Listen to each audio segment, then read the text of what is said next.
নামাজের মধ্যে প্রথম রাকাতে সূরা নাস পড়ে ফেললে করণীয় কি? এই কাজ অনেকে করে ফেলেন। প্রথম রাকাতে কি করে ফেলেছেন?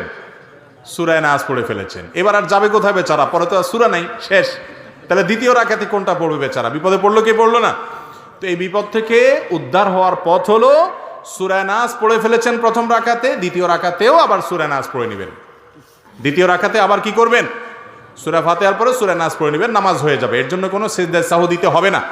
সাধারণত কোরআন তেলাওয়াতের আদব হলো, নিয়ম হলো, আপনি ধারাবাহিকতা রক্ষা করে তেলাওয়াত করবেন, উল্টা তেলাওয়াত করবেন না। প্রথম রাকাতে সূরা নাস, পরের রাকাতে কুল হুয়াল্লাহ পড়লেন বা কুলাতুল ফালাক পড়বেন, এরকম উল্টা পড়বেন না। এটা হলো সুন্নতের খেলাফ।